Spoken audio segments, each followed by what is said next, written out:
paling jauh di mana? Paling jauh ya.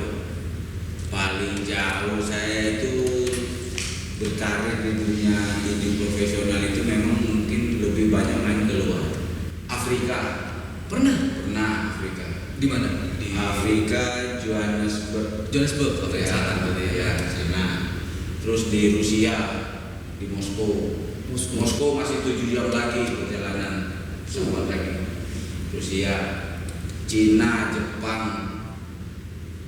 Korea, Banyak. Thailand. Hai sahabat Bedante, welcome to Bedante Show. Di sini kamu bisa denger real story tentang profesi, bisnis, dan hobi. Pastinya kamu bakal dapat banyak ide, insight, dan kesempatan dari sharing para inspiring people. So enjoy, Bedante, be fun, be cuan, be inspired. Jangan lupa subscribe. Tidak banyak yang mengenal nama Rivo Rengkung di Indonesia.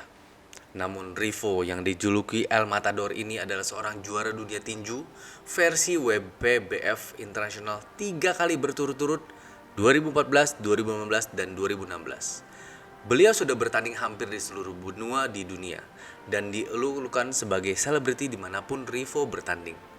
Lalu mengapa di Indonesia kita jarang mendengar nama juara tinju dunia yang seharusnya menjadi kebanggaan bangsa dan negara? Dan mengapa beliau akhirnya malah menjadi pelatih di negara tetangga? Untuk pertama kalinya, sang El Matador berbicara di Bedante Show. Saksikan ya. Be fun, be cuan, be inspired.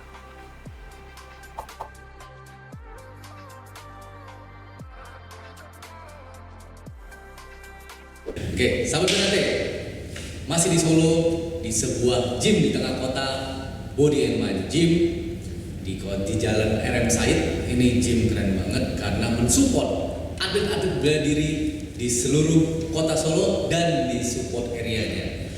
Dan hasil-hasilnya itu sudah banyak yang sampai ke luar negeri bertanding dan menang. Ya, nah salah satunya di depan saya ini seorang petinju profesional yang terkenal banget di luar negeri dan baru bertanding terakhir itu di Australia, juara nasional 2008 SM, juara WPBF Internasional 2014, 15, dan 16, Saudara Rivo Rengkung. Udah kayak komentator olahraga ya. Thank you banget Mas Rivo. Salam olahraga. Jadi saya percaya. Jaya.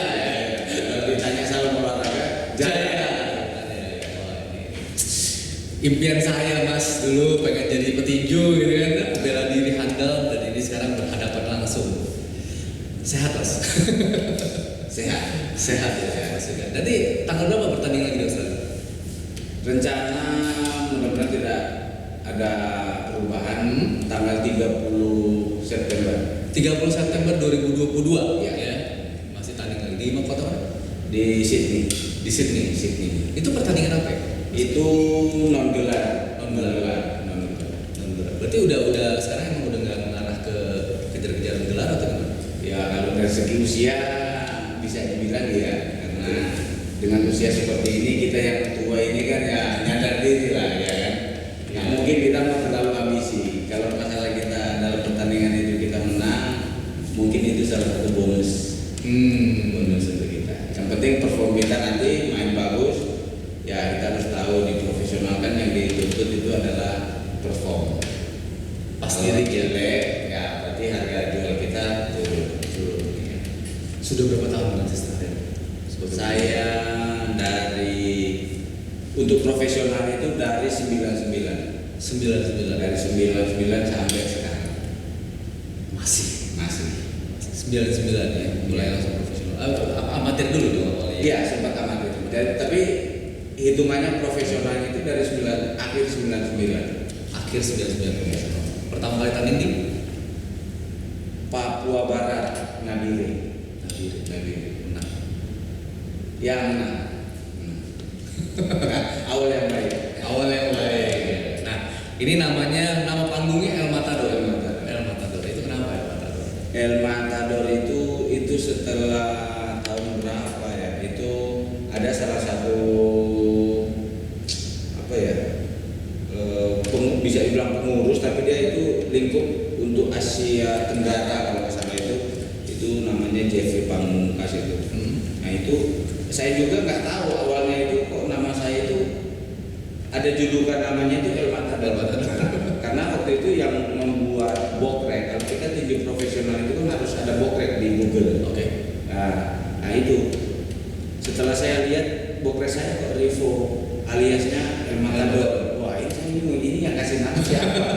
Nah setelah berjalan waktu itu ketemulah sama yang memberi nama saya itu yang buat dia kan. Nah, Bang Jeffrey itu, wah itu dia juga aslinya sih orang Salatiga juga.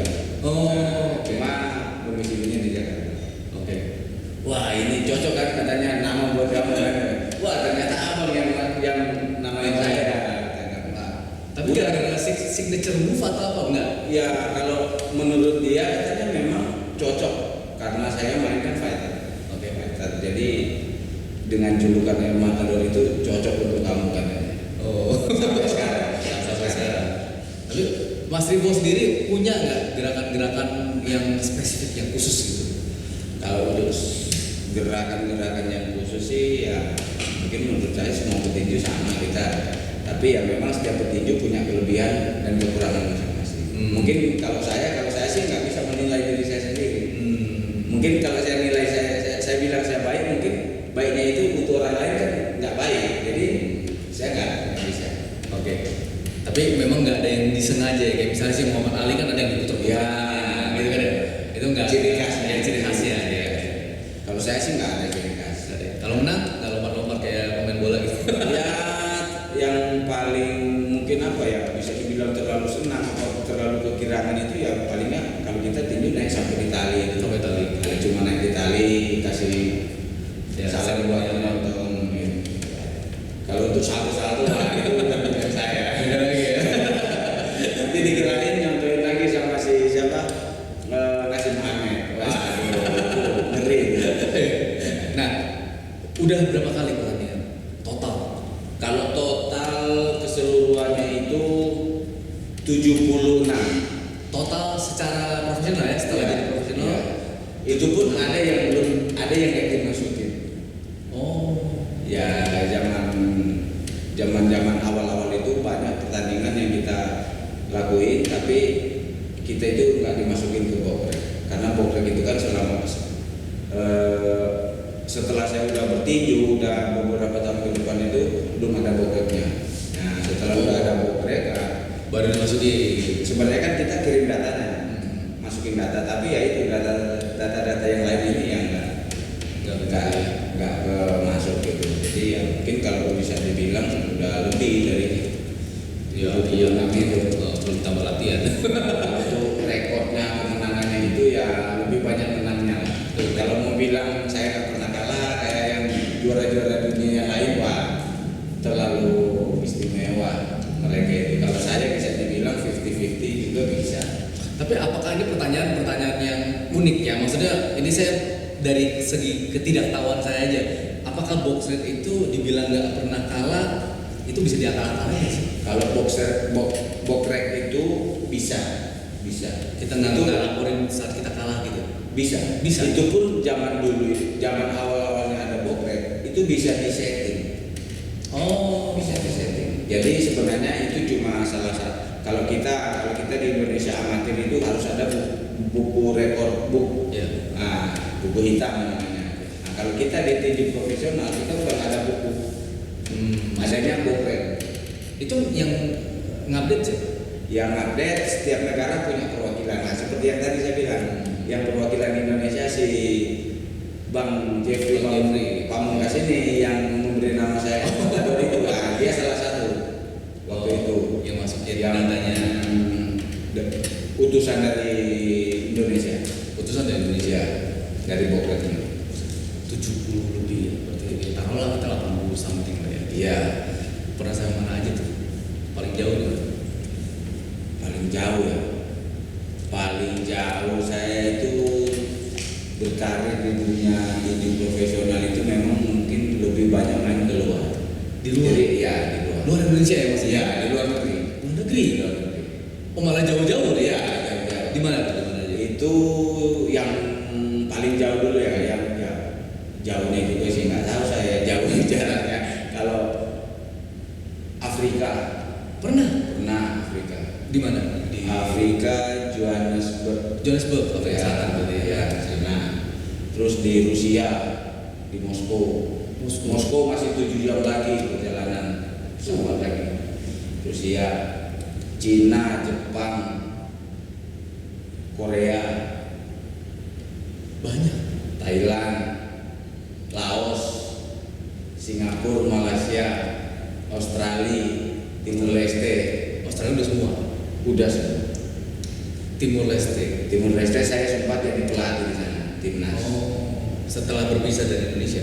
Iya, setelah mereka jadi negara sendiri. Timur Leste Iya. ya. Oke. Sempat bawa timnasnya Timur Leste mengikuti ajang pertandingan Presiden Cup Oh, di Palembang. di Palembang.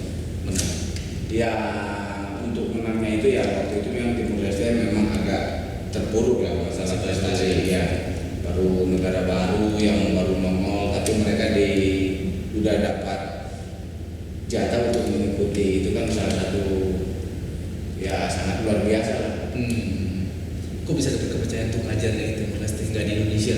Ya mungkin rezeki orang itu udah diatur ya.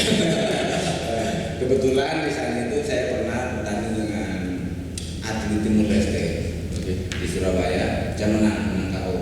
Nah, selang beberapa bulan kemudian itu saya dapat tawaran, mau nggak kamu itu jadi pelatih di Timur Leste? Nah, sama manajemen yang lawan saya yang waktu itu. Ya saya pikir-pikir ya, saya juga di Indonesia kita kan terlalu banyak petinju. Terus untuk berprestasi juga ini ya saya mikir untuk masa depan aja ya boleh-boleh aja saya bilang. Yang penting ya namanya kita di dunia profesional ya profesional juga sih. Kalau bayaran cocok berangkat, kalau enggak ya mendingan saya di sini kan, saya tinggal keluarga juga kan. Akhirnya ya cocok. Nah, Berapa lama? 4 tahun. Tahun? Mulai dari tahun? 2014. Oh, baru dong ya. Iya. 14 ke 2019. Iya. Balik gara-gara pandemi. Baliknya itu gara-gara saya sebenarnya itu baliknya itu ditarik. Jadi manajemen dari Indonesia narik. Jadi ceritanya ini saya juara internasional ini saya itu yang memberikan saya kesempatan untuk juara itu bukan di negara saya. Oh ya? Yang kasih juara saya itu adalah yang memberi kesempatan saya itu adalah Timur Leste. Yang Untuk tanding keluar-luar ya? bukan untuk gelar. Oh, untuk gelar. Iya, saya dapat gelar itu di Timur Leste. Yang buat pasangan. Pasangan Gusmao, Presiden Timur Leste. Itu yang memberikan. Ya. Kata saya ada bisik. Ini bertanding nih, ya kan awal-awal bertanding, lalu akhirnya jadi pelatih di Timur Leste. Ya. Mereka memberikan itu kapan? Pada saat memberikan gelar sebagai juara dunia. Waktu itu saya di gym yang ya kalau saya waktu di sana itu ngelatihnya itu di gym yang bisa dibilang punya nama juga. Oke. Itu sasananya Thomas Americo. Thomas Americo ini kan legenda tinju Indonesia. Oke. Petinju pertama kali tanding di Las Vegas. Itu juga saya belum lahir mungkin dia tanding di sana. Apa saya umur berapa saya bilang paham juga ya. Saya juga tahu Thomas Americo itu petinju dari Amerika kan. Iya, namanya Thomas Americo. Americo. Ternyata ya itu dia orang Dili, orang tim dulu kan waktu Sebelum masih ya. sebelum pindah ya. Ya. Berarti diabadikan namanya Ya, satu. jadi Thomas Americo itu legenda 2 negara jadinya. Indonesia sama Timur Leste. Nah, saya melatih di sana itu udah berjalan. Nah, pasangannya buat pertandingan itu kejuaraan yang gelar saya ini WPBF. Ya. Sparring partnernya saya. Padahal posisi saya di sana itu pelatih. Karena dia pernah saya pukul KO. Jadi kalau sparring kan tetap unggul saya.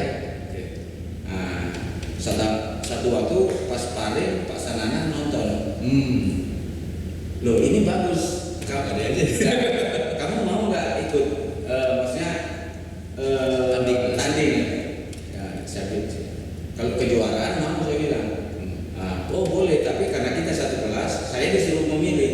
Kalau nggak turun naik di kelas itu. Waktu itu yang dipertandingkan itu kelas 10. Terakhir waktu di Indonesia saya belum pendidikan saya kelas 10. Dulu itu 51 51 kelasnya Christian. Christian. Nah, 55,5. Dengan saya berpikir kalau saya turun, saya pelatih, otomatis untuk diet saya mengganggu saya, siksa saya.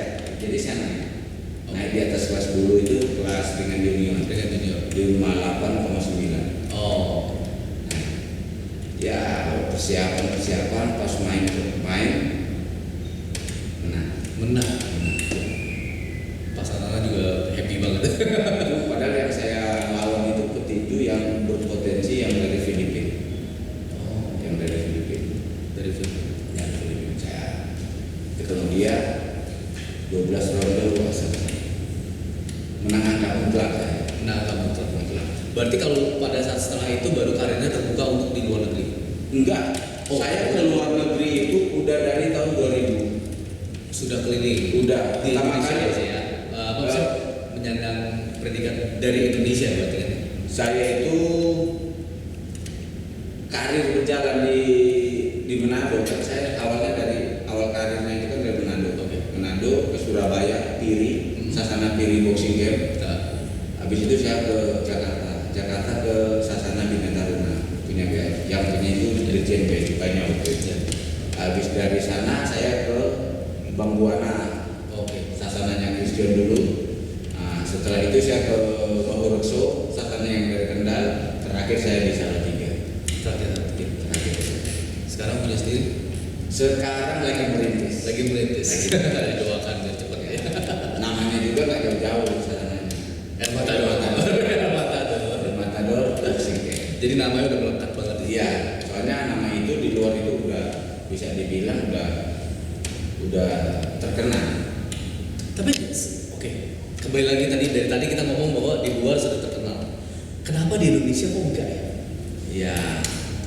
Apa saya yang ini ya gaptek menanya ya? Atau memang gimana? Karena kan di Indonesia ini mohon maaf ya. Indonesia saya tahu Bang Elias Pikal ya. Lalu kedua ya Christian. Udah gitu loh. Bang Riko kemana? Di luar negeri sibuk ya. Ya sebenarnya kita yang profesional ini kita kadang itu apa ya? Mungkin di Indonesia saking banyaknya atlet ya. Nah, banyaknya atlet, jadi banyaknya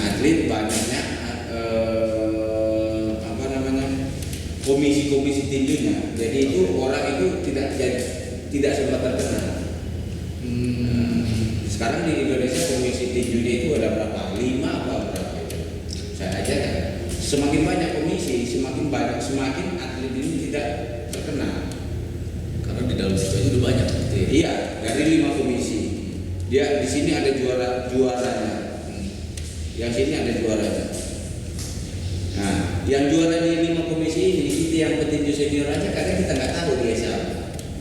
Oh iya. Iya, Di lintas. iya. Ya kalau zaman saya dulu cuma 1 komisi KTI.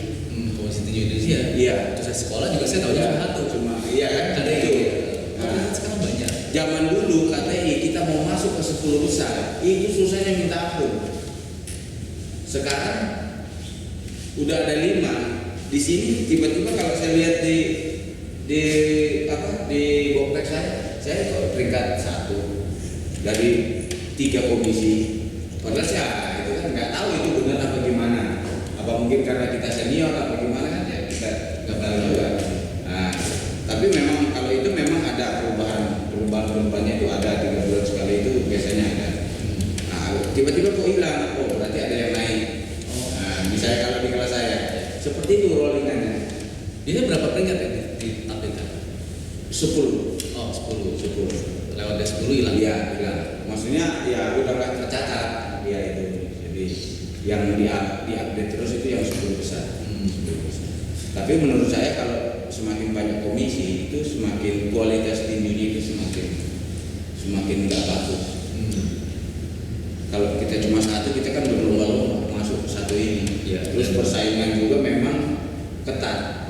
Yang masuk ke 10 besar itu otomatis yang berkualitas. Ya karena cuma 1 ya kan. Komisinya, iya. Cuma 1 saringannya semua. Iya. Gabung jadi 1 semua di situ. Sekarang dia masuk ke KTI tidak masuk, dia pindah ke komisi 1 main ke situ, menang dia, otomatis peringkat 1 dia di situ. Ya. Nah, padahal di sini mau masuk ke 10 besar aja susah karena petinjunya hebat semua di sini. Iya, sana langsung bisa Iya, karena di sana kurang petinjunya. Nah, kayak gitu ya. Jadi, Iya. Tapi kalau untuk dari pemerintahan sendiri, kalau pemerintah mah udah nggak bisa ya, sebenarnya kan udah kalau Udah profesional sih ya. beda ya. Iya. Nah, tapi di Indonesia tetap tanding kan? Tetap karena kalau kita di luar, kalau tanding di luar kita juga masih menggunakan rekor yang di dalam negeri. Jadi kita mau tanding di luar, promotor luar itu mereka itu harus lihat kita itu di nasional itu main menang apa kalah. Itu ada ininya juga ya. Tetap dari sana juga ya. Iya. Dari box set itu. Iya. Ya? Jadi ada yang dari kalau di luar itu misalnya Australia. Oh saya cari petinju yang rekor terakhirnya 3 kali menang. Oh saya mau cari petinju yang misalnya rekornya kalah aja nggak apa-apa ya itu kan dari permintaan dari sananya gitu. Baru mereka kasih undangan. Nah, baru kasih undangan. Jadi tetap di Indonesia tetap harus bertanding. Tetap harus bertanding karena kita cari peringkat, memperbaharui peringkat kita dari nasional. Oke. Ya. Nah, kemarin juga sempat katanya yang mau tanding juga di One Pride gitu tanding Iya. ya kan, di duel juga sempat tanding ya. Kenapa ke arah sana? Bukannya itu Iya. dunia yang berbeda ya? Ya kalau untuk masa kita atlet uji nyali katanya. Uji nyali. Wah itu kamu kelamaan ditinju katanya. Ya, jagonya ditinju coba berani nggak kamu di sini ya coba aja. Tapi kan dunianya beda. Iya. Jadi kayak kelamaan di catur, coba lo mau berenang, ya kan beda. Ya dong gitu kan ya. Dan, tapi walaupun ke sana melipir kanan kiri, uji nyali kemana-mana, tetap tinju adalah dunianya. Iya. Terakhir kali tampil sebelum besok tanding, Terakhir tampil di Australia. tetap di Australia. Kenapa bumi Australia demen banget ya? Ya, Dikenal apa ya Matador. bukan masalah dikenal karena El Matadornya mungkin dari kalau promotor itu dia memilih lawan itu kan dia melihat kualitas. Kualitas ini petinju ini walaupun dia kalah dia ketemu siapa dulu. Ya, Jadi lawan itu sangat mempengaruhi sebenarnya. kalahnya karena apa? Ya, karena kalahnya apa, ketemu siapa, kalahnya ronde berapa. Oh itu pengaruh ya? Pengaruh. Saya di Thailand itu hampir semua yang juara dunia itu punya Thailand itu hampir semua itu juga saya ketemu. Walaupun saya kalah, tapi habis ronde. Oh tetap bertahan sampai Bertahan habis. sampai habis. Adapun kadang kita di Thailand itu kadang kita harusnya menang, tapi dikalahin. Ya itulah dunia profesional kan. Katanya masih banyak mafianya. Saya kejuaraan dunia juga di Rusia. Itu harusnya saya itu menang. Tapi ronde 6 saya dikasih berhenti. Nah, kan permainan. Siapa yang dulu itu? Ya dari coach saya. Oh, Dari istilahnya tiba-tiba ya udah berhenti aja gini. Katanya takut. Ya memang waktu itu sih sobek. Tapi menurut saya masih bisa. Apalagi dulu yang paling fatal dalam pertandingan itu insiden yang saya pernah alami itu mata sih di Australia itu 20 jahitan. oh ya, mata Iya. kiri ya? Iya. Itu saya kejuaraan bisa dibilang kejuaraan dunia juga itu WBO. Nah, itu kejadian ronde 3. Harusnya kan itu kalau memang harus fair itu kasih berhenti kita seri draw. Tapi waktu itu Australianya minta harus menang. Jadi mereka ngolor ya udah kayaknya bisa ya udah. Saya juga karena saya merasa enak imbang kita main. Ya siapa tahu saya bisa menang kan. Nah, udah bertahan sampai 7 ronde. 3, 4, 5, 6, 7, 4 ronde. Itu pun yang kasih berhenti itu bukan saya. Saya yang minta berhenti apa saya lawan. Itu dokter. Karena ringnya itu udah darah semua. Dia itu udah mandi darah, saya juga udah mandi darah. Menurut dokter ya itu katanya Udah nggak wajar ya? Udah terlalu besar karena matanya udah ketutup, yang lukanya itu yang kebuka. Gitu. Main matanya satu. darah semua tuh ya? Iya. Itu yang menurut Mas Revo, apakah itu yang cedera paling berat pada Iya, saat ini? betul. Mata kiri, muka kanan juga Kalau masih ditinju, sama. kalau ditinju ya. Kalau ditinju itu yang 20 jahitan. Kalau yang tarung yang lain ya ini patah, ini operasi. Sampai sekarang masih ada bersih. Tapi masih boleh bertanding ya. Kalau Walaupun untuk ada mesin. boleh, ya kalau itu kan kita bertanding itu kan tergantung orangnya. Jadi walaupun udah nggak boleh kata dokter, tapi orangnya ngeyel mungkin bisa. Tapi secara peraturan tetap boleh ya, maksudnya kalau walaupun udah pernah patah atau Ya bisa, bisa ya? bisa. Nggak ada peraturan. Nggak ada peraturan oh, kalau udah cacat begini nggak boleh enggak. Tetap boleh. Iya. Cuma Memang kita resiko, aja ya. resiko kan. Jadi ya nyatanya berapa kali ya? 10 lebih lah saya main setelah saya operasi ini. Saya nggak ada apa-apa, cuma ya paling rasanya nggak enak aja. kayak ada ganjalan juga ya. Jalan terus pas kena pukul apa pas di luar kan kadang 4 musim, pas sana musim dingin, wah di Indonesia nggak pernah dingin seperti ini. Seperti kalau misalnya pas di sana itu kita sampai dingin itu tangan berubah kayak gini. Nah itu aja. Tapi itu apakah gara-gara pengaruh selain cacat ya, selain cedera, apakah gara-gara juga umur? Umur sangat mempengaruhi. Sangat mempengaruhi. Iya. Tambah dengan cederanya juga kan ya efeknya kan luar biasa. Ya yang memperkuat ini sebenarnya tinggal mental aja. Iya. Tapi kan kalau misalnya di dunia kaya ya, dunia saya dunia bisnis itu kan umur itu mempengaruhi dari keputusan kita mengambil suatu langkah bisnis. Orang yang umur lebih berpengalaman itu malah lebih ditakutin daripada orang yang serada seruduk. Tapi kalau olahraga terbalik ya. Nah, Umur sebenarnya umur itu mempengaruhi juga. Umur itu kan masalah pengalaman, jam terbang. jam terbang ya makanya. Jam terbang. Ini dia begini agak lama lagi kayak gini nih Pak. Sekarang pendatang baru sama istilahnya yang senior yang udah lama. Yang pendatang baru ini menang fisik aja kan logikanya kan. Tapi yang lama ini menang semuanya dia.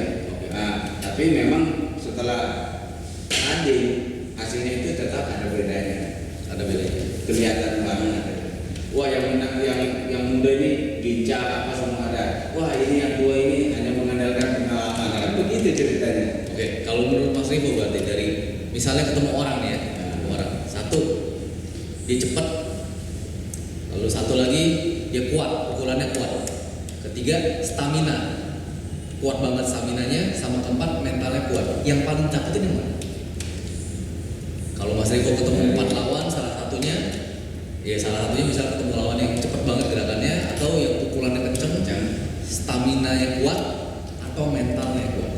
Kalau kita tanding kalau secara segi stamina itu kita namanya kita udah masuk ke situ, kita udah nggak mikir masalah stamina.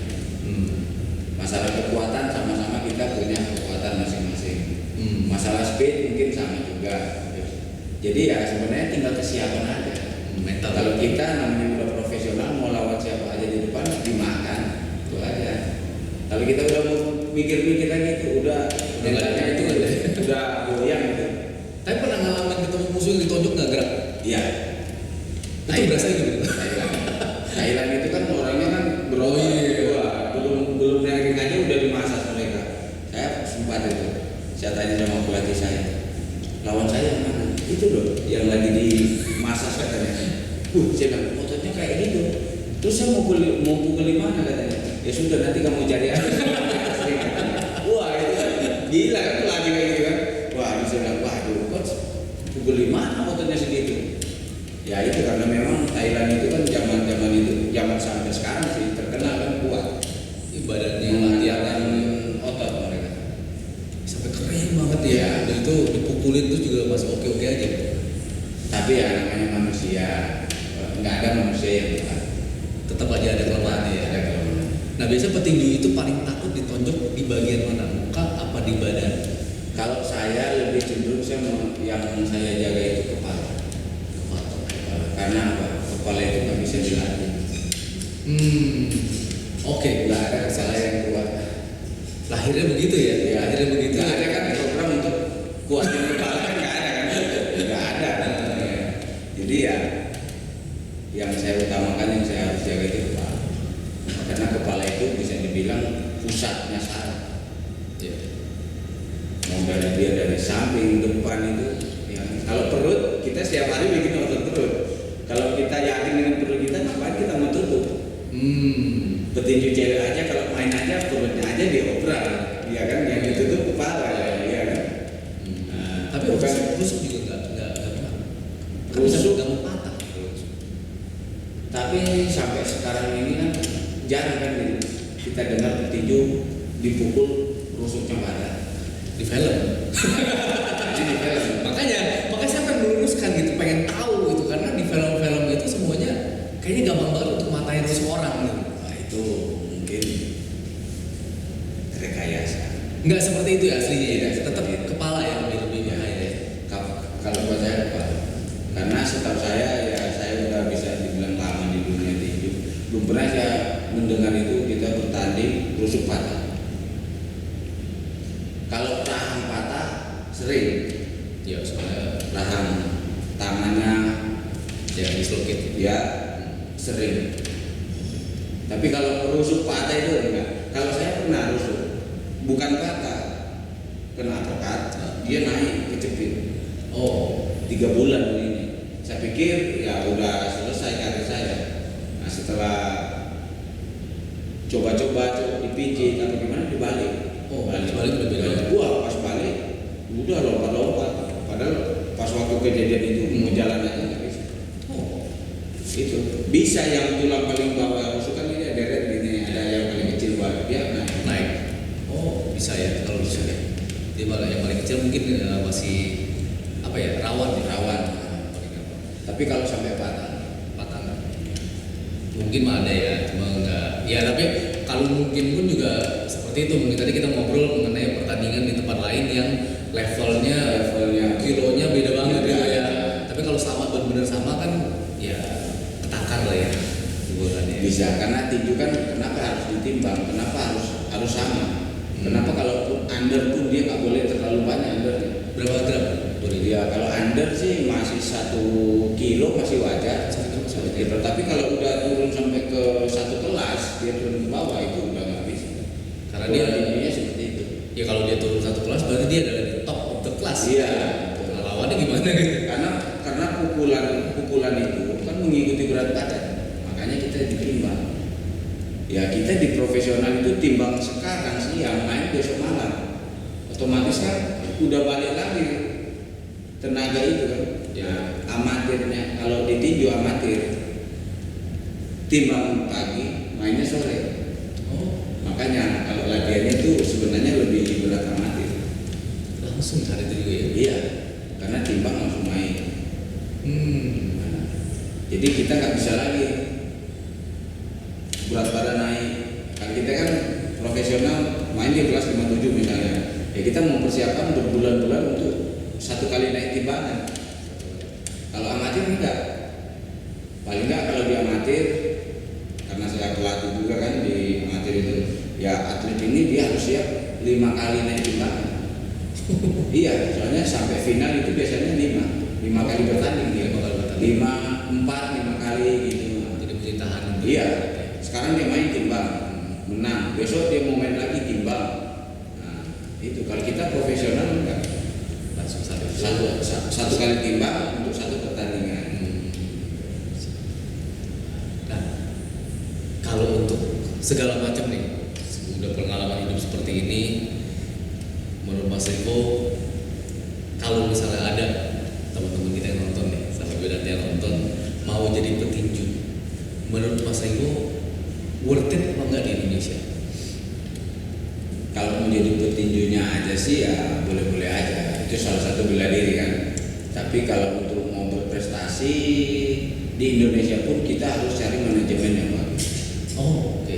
Karena di dunia, jangankan di dunia profesional, di dunia amatir juga kalau manajemennya nggak bagus itu buat saya mendingan kita sekolah yang benar, mendingan kita kerja aja. Soalnya di dunia olahraga apalagi tinju udah berat, manajemen nggak jelas, tambah berat lagi kita hidupnya, iya kan? Tapi penghasilannya sebenarnya bisa sebut hidup. Kalau untuk penghasilan sebenarnya ya dari lubang tutup lubang juga. Soalnya gini, sorry ya, bukannya apa ya. Soalnya saya tadi kan kita udah cerita saya di Ya. satu tempat pernah Ya. bertanding itu cuma dibayar menang itu berarti tahun 2000-an kalau nggak salah. Iya, iya. 99 antara segitu, menang itu 1 juta. Betul, Kalah 750.000. betul. Nah, guru saya kalah dan kalahnya dengan tidak hormat, dicurangin, dan itu dihajar pakai sikut di kepala sampai dia muntah darah, geger otak kan, setengah tahun dia nggak bisa kerja. Itu terus banget.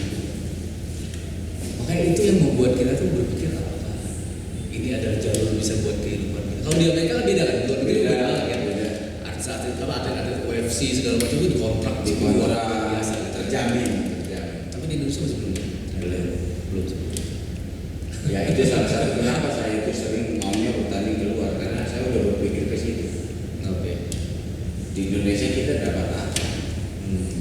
Ya bukan berarti kita di Indonesia gimana ya, maksudnya ya memang realitanya yang seperti itu ya.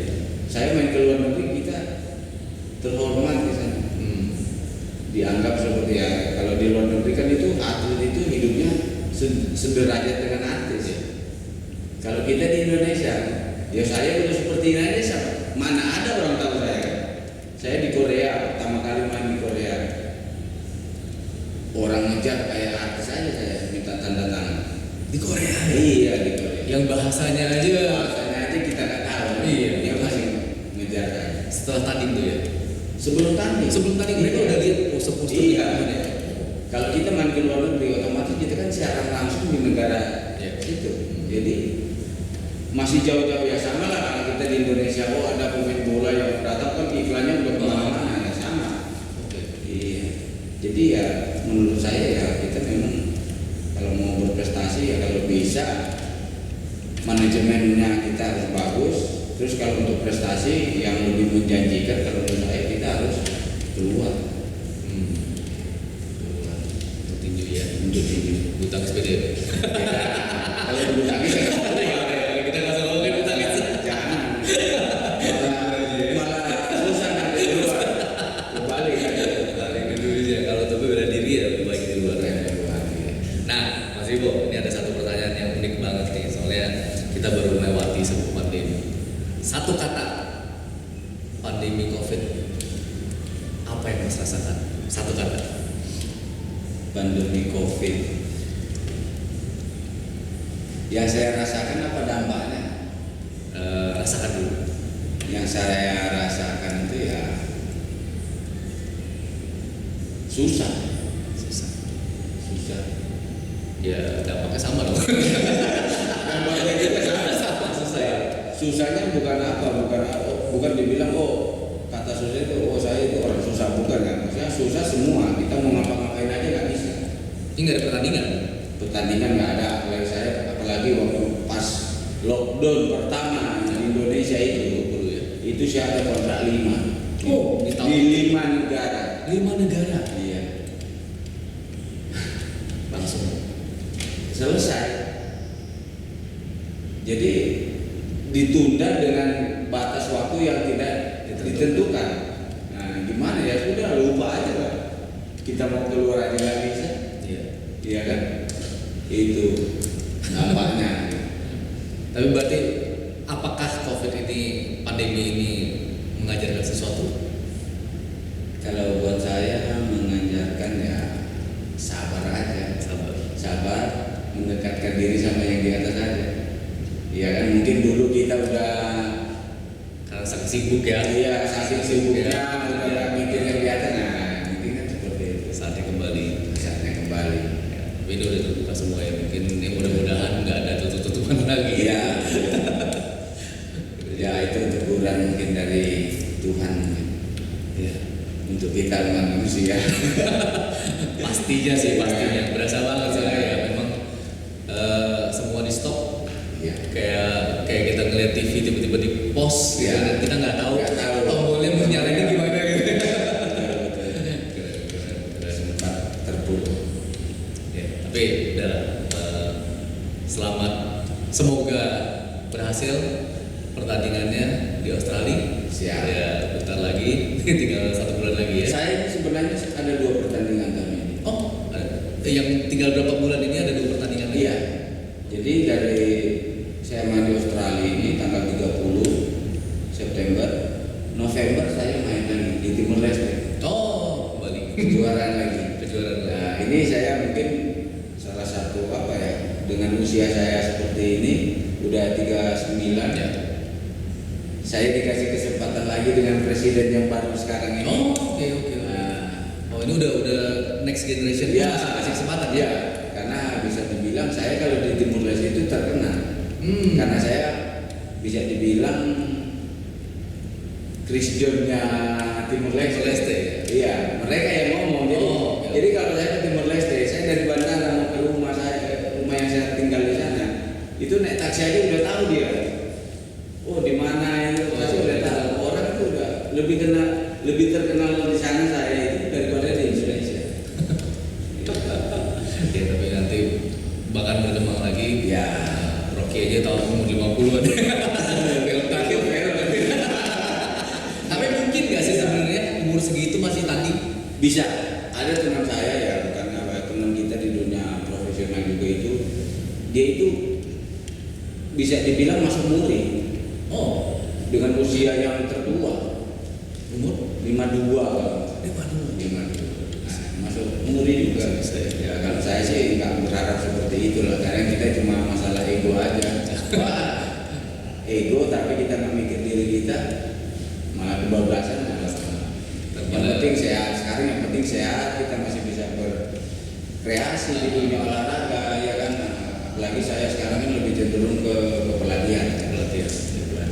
Ke pelatihan saya itu masih laku juga kalau di profesional. Jadi ya jalanin bareng aja. Soalnya iya, bentuk generasi baru. karena kayak kemarin saya bawa pon, kemarin kan pon Papua itu, nah ini mempersiapkan lagi atlet untuk Porpro untuk Jawa Tengah, ya kan. Next time nanti pon Aceh, Pon yang Aceh. mudah-mudahan atlet saya masuk. Tuh, maksud namanya beda lagi gitu ya. Iya. Fasenya beda tapi terbuka lebih Ya, luas. dulu saya tidak pernah mengikuti pon, tapi pon saya mengikuti sekarang. Jadi guru. Jadi guru kayak pelatih. Ya, Oke Mas, thank you banget sudah ngobrol sama kita, sudah Ya. kasih kisah insight mengenai dunia tinju, walaupun memang ya ternyata begitu. Dunia tinju itu sangat berat. Kita harus berperan dengan diri kita sendiri. Kadang kita